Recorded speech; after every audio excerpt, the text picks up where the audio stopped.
SP madam साधारण कपड़ों में एक दुकान पर कपड़ा खरीदने जाती है, लेकिन वहां उनकी और दुकानदार की किसी बात पर झड़प हो जाती है। दुकानदार उन्हें धमकी देते हुए कहता है, आप या तो मेरी बात मान लीजिए, वरना मैं पुलिस को बुला लूंगा, फिर देख लेना, आपको जेल की हवा खानी पड़ेगी। ये सुनकर एसपी मैडम मुस्कुराकर कहती हैं, ठीक है, अगर ऐसी बात है तो आप पुलिस को ही बुला लीजिए, वही आकर फैसला कर देगी। एसपी मैडम के मन में था कि पुलिस वाले उन्हें पहचान लेंगे और मामला वहीं सुलझ जाएगा, लेकिन जब पुलिस वाले आते हैं तो दुकानदार उनसे कुछ ऐसा कहता है कि पुलिस वाले एसपी मैडम को ही अपने साथ ले जाने लगते हैं। ये देखकर एसपी मैडम हैरान रह जाती हैं कि पुलिस ने उन्हें पहचाना तक नहीं और उल्टा गलत का साथ दे रहे हैं। इसके बाद कहानी में कुछ ऐसा होता है जिसकी किसी ने कल्पना भी नहीं की होगी।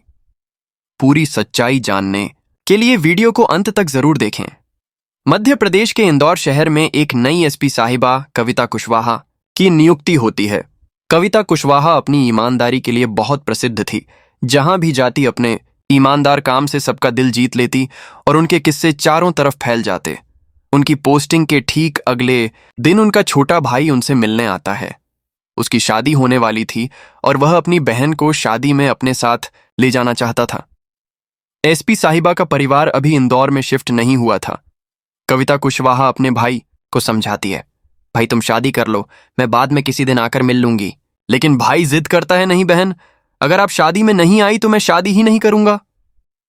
भाई बहन के रिश्ते में बहुत प्रेम था।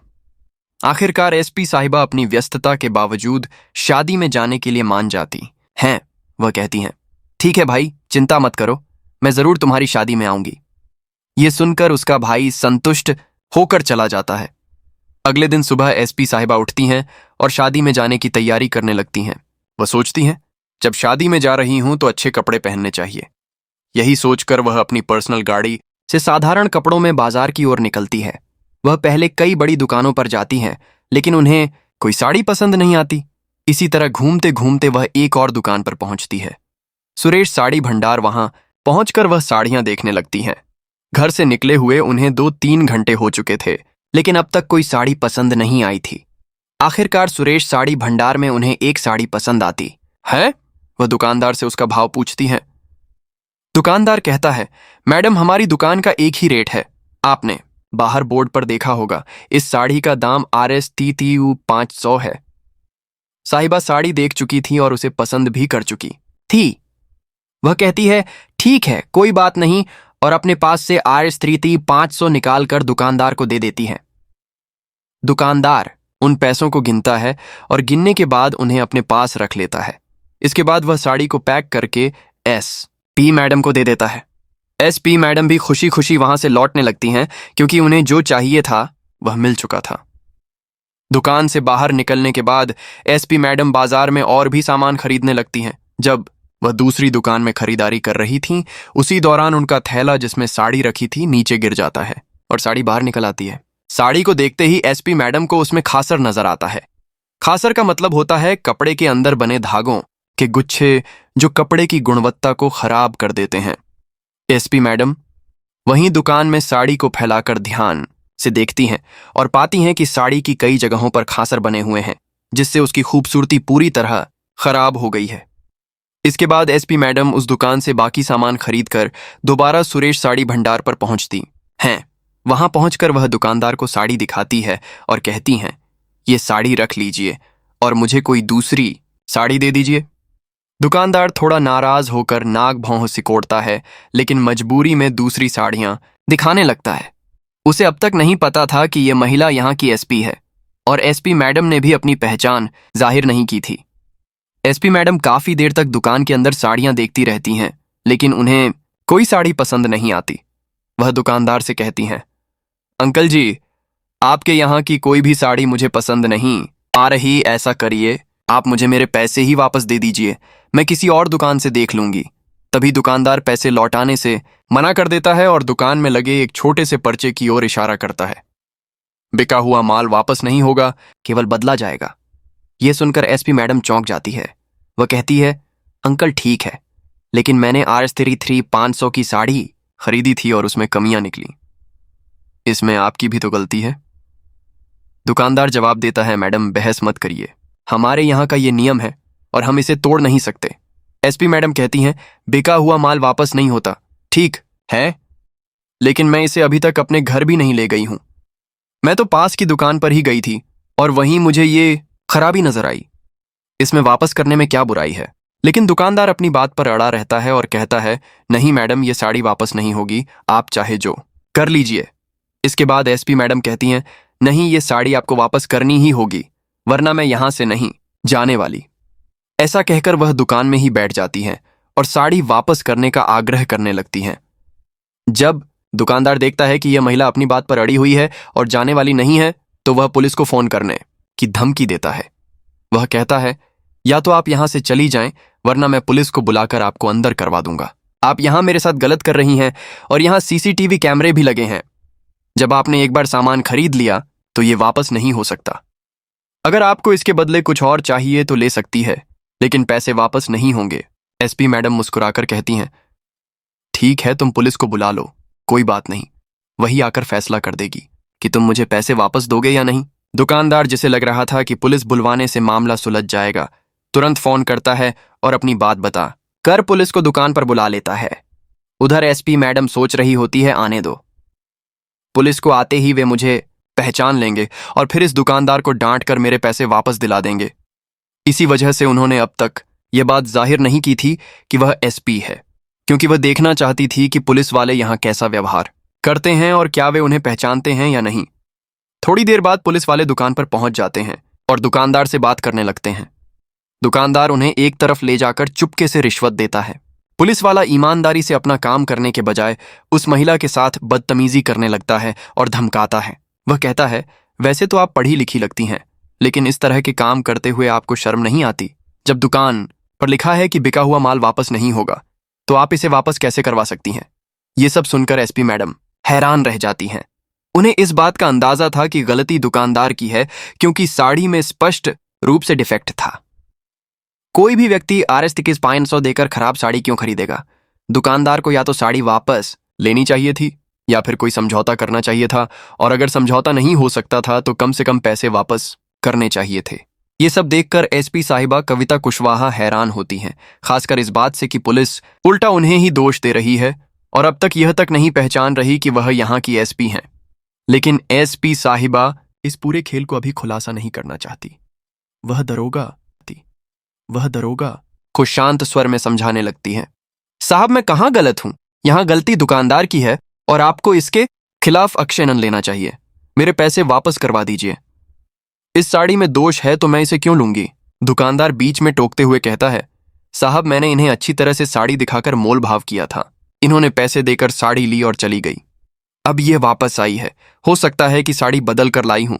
एसपी साहिबा को यह सुनकर बहुत गुस्सा आता है, लेकिन फिर भी वह संयम बनाए रखती हैं। वह कहती हैं, साहब देखिए, ये वही साड़ी है और ये उसी दुकान का थैला है। अगर आपको विश्वास नहीं है तो साइड वाली दुकान तक चलिए या फिर दुकान के सीसीटीवी कैमरे की रिकॉर्डिंग निकलवा लीजिए। लेकिन दरोगा, जो मामला जल्द से जल्द रफा दफा करना चाहता था, एसपी साहिबा पर चिल्लाने लगता है, आपको शर्म नहीं आती? देखने से तो आप पढ़ी लिखी लगती हैं, फिर भी ऐसे झगड़े कर रही हैं। हो सकता है आपने वाकई साड़ी बदल दी हो, जैसा दुकानदार कह रहा है। अगर आपने ज्यादा परेशान किया तो मुझे आपको गिरफ्तार करना पड़ेगा।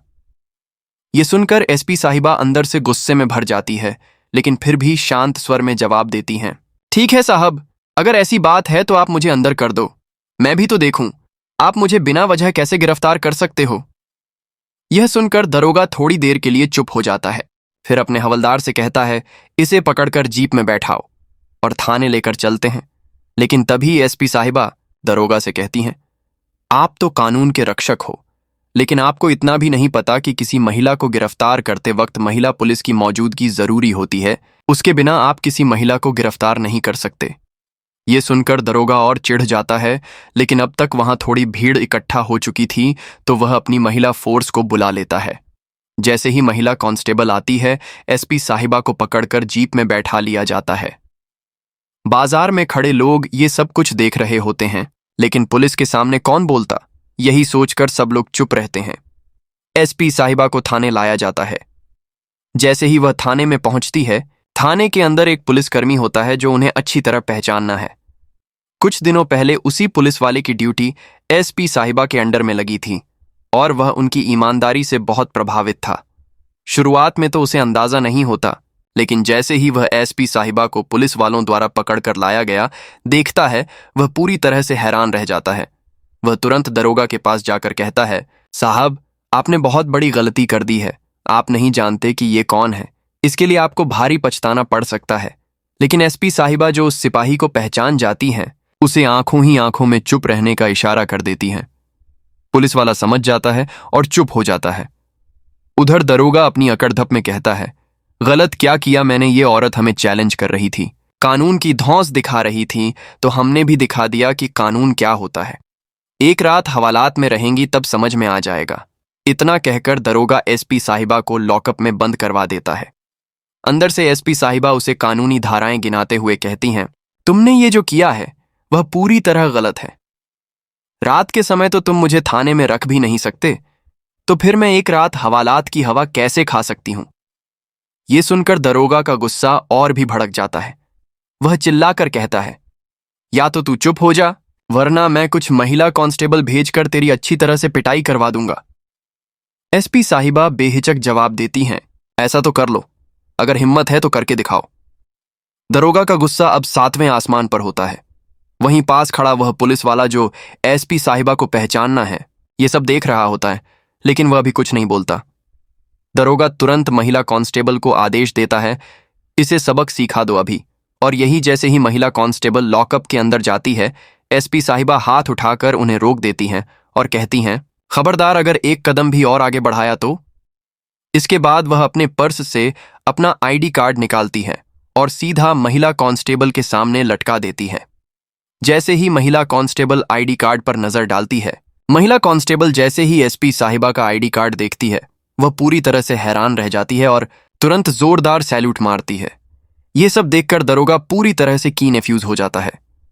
जब लॉकअप का दरवाजा खुलता है तो जिसे अब तक मुसरिम समझा जा रहा था, वहीं एसपी साहिबा अब उस लॉकअप से बाहर आ जाती है। बाहर आते ही वह दरोगा को सख्त लहजे में डांटना शुरू कर देती है। दरोगा यह सब देखकर सहम जाता है। वह देखता है कि महिला कांस्टेबल उन्हें सैल्यूट कर रही है, क्नॉइस, और अब वही महिला जिसे वह गिरफ्तार करवा चुका था खुद उसे डांट रही है। उसे अब समझ में आने लगता है कि शायद यही इस जिले की नई एएसपी साहिबा हो।